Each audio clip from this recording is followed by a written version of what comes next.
Hello student, स्वागत है आप सभी का पॉली वाला टेक्निक के एक नए वीडियो में। और बात करने वाले हैं इस वीडियो में B2P 2025 का आपको एडमिट कार्ड कैसे डाउनलोड करना है, कैसे प्रिंट करना है। सबसे पहले तो सभी स्टूडेंट से रिक्वेस्ट है कि B2P की अपडेट्स के लिए आप सभी स्टूडेंट चैनल को सब्सक्राइब कीजिए, बेल आइकन को प्रेस करके ऑल पे क्लिक कर लीजिए और टेलीग्राम चैनल को ज्वाइन कर लीजिए। और कैसे आपको डिटेल्स वगैरह अपने एडमिट कार्ड से सारी चीज़ों को देखना होता है, किस डेट में कौन सा एग्जाम है, कौन-कौन सी सावधानी आपको बरतनी होती है, ये सारी जानकारी आपको इस वीडियो के माध्यम से मिलने वाली है। और जितने भी फर्स्ट सेमेस्टर के बच्चे हैं, अगर आपके नोट्स वगैरह तैयार नहीं है, रिवीजन के लिए शॉर्ट नोट्स की आपको ज़रूरत है।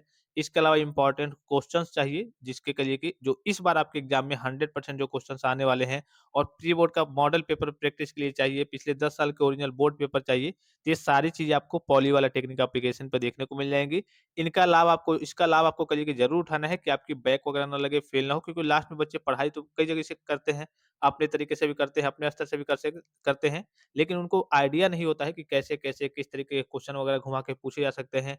इस बार क्या-क्या चीज़ें आने की संभावनाएँ हैं, और बाद में जब उनकी बैक लग जाती है, फिर रीचेक कराते हैं 500 में, उसके बाद से फिर रीचेक में क्लियर नहीं होता है, तो फिर जाकर के बैक पेपर का फॉर्म फिल अप करते हैं, फीस पेमेंट करते हैं, फिर से पढ़ाई करके बैक पेपर का एग्ज़ाम वगैरह देते हैं। तो पिछली बार आपने देखा होगा केवल 24%, लगभग 24.5%, 25% के आस-पास मोटा-मोटी बच्चे फर्स्ट सेमेस्टर की बात करें, तो ओवरऑल पास हुए थे। तो ये स्थिति आपके सामने नहीं होनी चाहिए। जो बच्चे होशियार होते हैं वो अपनी पढ़ाई वगैरह अच्छे खासे तरीके से कर लेते हैं। तो अगर आपके नोट्स वगैरह तैयार नहीं है और इंपॉर्टेंट क्वेश्चंस के पीडीएफ सारी चीज़ आपको चाहिए, तो आप पॉली वाला टेक्निक एप्लीकेशन पे विजिट कर सकते हैं, ठीक है? यहाँ पे मैं आपको बता दूँ, ये देखिए फर्स्ट सेमेस्टर के बच्चे का ही यहाँ पे एनरोलमेंट नंबर, रोल नंबर सबसे ऊपर अगर आप देखेंगे तो एडमिट कार्ड का ऑप्शन आपको देखने को मिल जाएगा।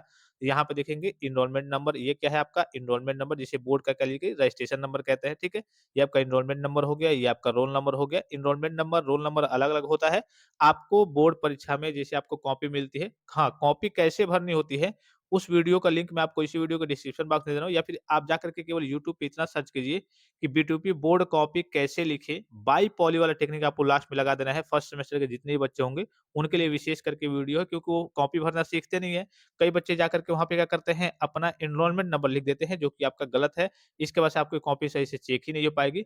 आपको बोर्ड परीक्षा में क्या-क्या लिखना होता है, कैसे डिटेल्स को फिल अप करने होते हैं, आप यूट्यूब पे जाकर के बस इतना सर्च कीजिए कि B2P बोर्ड कॉपी कैसे लिखिए बाय पॉली वाला टेक्निक। तो आपको फ्रेश लाइव वीडियो 2 दिन पहले ही मैंने आपको प्रोवाइड किया था, वो देख लेना है कि आपको नई कॉपी को कैसे भरना है, ठीक है? उसमें बहुत सारी चीज़ें होती हैं जो आपको नहीं लिखना होता है, और बच्चे उसी को लिख देते हैं, एनरोलमेंट नंबर लिख देते हैं, रोल नंबर छोड़ देते हैं। तो इस केस में आपकी कॉपी वगैरह चेक नहीं हो पाती है, तो उसको आपको ज़रूर देख लेना है। तो ये आपका पहले पे एनरोलमेंट नंबर रहेगा, फिर आपका रोल नंबर रहेगा, उसके बाद से आपका नाम रहेगा, आपके पिताजी का नाम रहेगा, फिर आपका डेट ऑफ बर्थ रहेगा। उसके बाद से यहाँ पे देखिए आप किस इंस्टीट्यूट में, किस संस्था में आप पढ़ते हैं, ठीक है? वो यहाँ पे आपको देखने को मिल जाएगा। फिर यहाँ पे आपका फ़ोटो सिग्नेचर होगा। अब यहाँ से देखना है आपका ब्रांच कौन-सा है, चलिए आपका ब्रांच इलेक्ट्रिकल इंजीनियरिंग है, आपका जो भी होगा। आपका सेमेस्टर कौन-सा है, तो जैसे इनका फर्स्ट सेमेस्टर है, तो आपका जो भी होगा, अब यहाँ से देखना है आपका सेंटर कहाँ पे गया है। तो जो प्राइवेट कॉलेज होंगे, कॉलेज के बच्चे होंगे, जैसे गवर्नमेंट कॉलेज अगर आपका होगा, तो आपका सेंटर क्या होता है, उसी में रहता है। अगर आपका प्राइवेट कॉलेज होगा या फिर पीपीपी मोड वाला कॉलेज होगा, तो पीपीपी मोड में भी कई जगह सेंटर बने हैं, तो आपका उसी में रह जाएगा।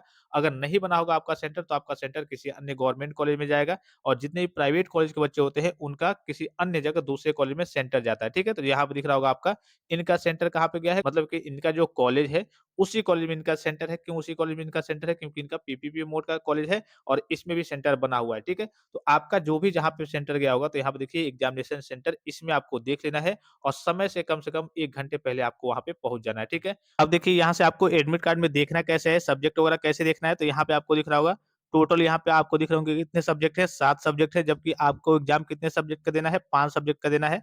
तो आपको बताया गया था कि कुछ सब्जेक्ट आपके अथवा में करके आए थे, जैसे ये आपका सेकंड सेमेस्टर का सब्जेक्ट है, तो कई जगह जो टीचर अवेलेबल नहीं थे, तो इनके और सब्जेक्ट की जगह पे, जैसे इंजीनियरिंग ग्राफिक्स हो गया, आपका कम्युनिकेशन स्किल्स इन इंग्लिश हो गया, अप्लाइड केमिस्ट्री हो गया, तो इनकी जगह पे आपके सेकंड सेमेस्टर के भी सब्जेक्ट वगैरह पढ़ाए जा रहे थे।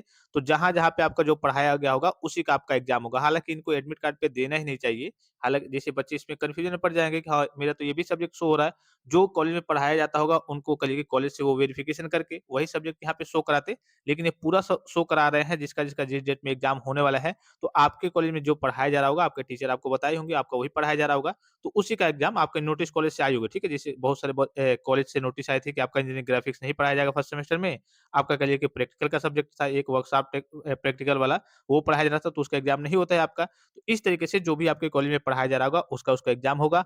आगे आपको डेट और टाइमिंग देखने को मिल जाएगी। बहुत सारे बच्चों का एग्ज़ाम कब से स्टार्ट है, 25 से स्टार्ट है और बहुत सारे बच्चों का एग्ज़ाम 17-18 से स्टार्ट है। जैसे अगर मैं बात करूँ सिविल की बात करूँ, सिविल में केवल सिविल इंजीनियरिंग, आपका एनवायरमेंटल पॉल्यूशन एंड कंट्रोल का नहीं, केवल सिविल इंजीनियरिंग का 25 से है। इसी प्रकार से इलेक्ट्रिकल, इलेक्ट्रॉनिक्स बहुत सारे ब्रांचेज़ वगैरह हैं। मेन जो कहिए कि 5, 6, 7 ब्रांचेज़ हैं, उनका 25 से है और बहुत सारे बच्चों का एग्ज़ाम कब से है? 17-18 से स्टार्ट है, ठीक है? तो वही आपकी फाइनल डेट है। अच्छा ये हुआ क्यों है 25 और 17-18 का मसला क्या है? तो ये थोड़ा-सा समझ लीजिए। बहुत सारे लोग कह रहे हैं कि हाँ, हमने आवाज़ उठाई थी तो ये हो गया था। ये कुछ नहीं हुआ था, ऐसी कोई बात नहीं है। आपका एग्ज़ाम 17 से ही स्टार्ट है जो ऑफ़िशियल आपकी डेट है। पिछली बार भी जो पुराने बच्चे होंगे उनको मालूम होगा कि आपका जो एग्ज़ाम होता है वो 2 शिफ्ट में होता है। क्यों 2 शिफ्ट में होता है? जगह की कमी पड़ जाती है। फर्स्ट सेमेस्टर की बात करें तो इसमें ज़्यादा बच्चे होते हैं। तो पिछली बार भी आपका ऐसे ही हुआ था कि 2 शिफ्ट में आपका एग्ज़ाम हुआ था फर्स्ट सेमेस्टर के बच्चों का। सेम इसी प्रकार से इस बार भी हो रहा है, जगह की कमी के चलते। और फर्स्ट सेमेस्टर की बात करें, तो फर्स्ट सेमेस्टर में आपने देखा होगा कई सारे ब्रांच है, अगर 5-6 ब्रांचेज़ को छोड़ दें, तो आपके 42 ब्रांच हैं और सभी ब्रांच का क्या हो रहा है कि आपका 17-18 से ही एग्ज़ाम वगैरह स्टार्ट है। तो ऐसा तो नहीं है कि हाँ, बोर्ड क्या करेगा, 5 ब्रांच के बच्चों को मौका दे देगा कि हाँ, चलिए भाई आपने पढ़ाई नहीं की है, आपका हमने 7-8 दिन बढ़ा दिया और सभी बच्चों को कहेगा नहीं, आपको इसी डेट से एग्ज़ाम वगैरह देना है। नहीं, ऐसी कोई बात नहीं है। बोर्ड का पहले ही कहना था, मैंने आपको अपडेट कर दिया था, जानकारी जब ऑफ़िशियली प्राप्त हो गई थी कि हाँ, 17 से ही आपके एग्ज़ाम स्टार्ट होने वाले हैं और 17 से ही हो रहे हैं और जो आपका अलग-अलग डेट है, कहिए कि फर्स्ट सेमेस्टर के बच्चों का, किसी का 17-18 से, किसी का कहिए कि 25 से, वो इसलिए है क्योंकि जगह की कमी के चलते है। जब थोड़े बच्चे कम हो जाएँगे हल्के-फुल्के, जैसे इधर से 17 से एग्ज़ाम हो रहा है, तो कुछ ब्रांच के बच्चों का कहिए कि जब निपट जाएगा हल्का-फुल्का एग्ज़ाम वगैरह और इधर 3rd सेमेस्टर, 5th सेमेस्टर का भी निपटते रहेगा, तब बच्चे कम हो जाएँगे, फिर आपका 25 से जाकर के इसलिए स्टार्ट किया जा रहा है। मेन रीज़न आपका यही है और कोई रीज़न नहीं है, ठीक है? तो इन चीज़ों को आप समझ गए। फिर यहाँ पे देखिए, यहाँ पे आपको दिख रहा होगा प्रिंसिपल सिग्नेचर, यहाँ पे पहला पॉइंट आपको देखने को मिल रहा होगा कि principal signature and stamp is mandatory on admit card, यानी कि कहने का मतलब है कि अगर आप एडमिट कार्ड डाउनलोड कर पाते हैं तो ठीक है, आपको कॉलेज से अपना एडमिट कार्ड देखने को मिलेगा, आपको निश्चिंत रहना है, घबराने की ज़रूरत नहीं है। कॉलेज से आपका सिग्नेचर मोहर लगेगा। कई कॉलेज वाले कहते हैं कि हाँ, आप डाउनलोड करके लाइए, प्रिंट करके लाइए और कॉलेज में जमा कर दीजिए और हम वहाँ पे एक साथ सभी बच्चों को जब जमा हो जाएगा तो हम क्या करेंगे, वहाँ पे स्टैम्प कर देंगे, मतलब सिग्नेचर मोहर वगैरह लगवा करके फिर आपको दे देंगे, ठीक है? जो अच्छे कॉलेज वाले होते हैं वो खुद से क्या करते हैं, निकाल करके देते हैं। फिर देखिए, आपको एग्ज़ाम के 20 मिनट पहले क्या करना है, पहुँच जाना है और 20 मिनट अगर लेट से जाते हैं, उसके बाद से मान लीजिए कि 9 बजे से आपका एग्ज़ाम है और जाते हैं आप 9:20 के बाद से, तो आपकी एंट्री वगैरह नहीं हो पाएगी। कॉपी में लिखते समय आपको मोबाइल नंबर वगैरह अनडिज़ायर्ड चीज़ों को नहीं लिखना है, गाना वगैरह, मोबाइल नंबर वगैरह, कॉन्टैक्ट करने का माध्यम वगैरह, नहीं तो आपके 0-0 नंबर कर दिए जाएँगे। फिर यहाँ पे एक और चीज़ बताया जा रहा है कि आपको देख लेना है, मान लीजिए कि ये आपने देखा, ठीक है? इसमें अगर कोई भिन्नता हो और जो आपका टाइम टेबल है, उसमें इसमें कोई भिन्नता प्रदर्शित हो रही हो, अलग-अलग डेट, टाइमिंग प्रदर्शित हो रहा हो, तो जो आपका B2P की ऑफ़िशियल वेबसाइट पे जो आपका लेटेस्ट टाइम टेबल है, वो आपका सही माना जाएगा और फाइनल माना जाएगा। इसमें चौथा पॉइंट आपका क्या कहा जा रहा है, यही कहा जा रहा है कि आपको देख लेना है, कोई अगर इसमें गड़बड़ी दिख रही है, भिन्नता दिख रही है, एडमिट कार्ड में और टाइम टेबल में, तो जो टाइम टेबल आपका आया है ऑफ़िशियली, वो आपका जो डेट टाइम रहेगा, वो आपका फाइनल माना जाएगा। तो उसी हिसाब से आपको देखना है। हालाँकि इसमें गलती नहीं होती है, लेकिन फिर भी अगर कोई गलती हो जाती है इस डेट में, तो आपका जो B2P की ऑफ़िशियल वेबसाइट पे जो आपका टाइम टेबल है, वही आपका फाइनल माना जाएगा।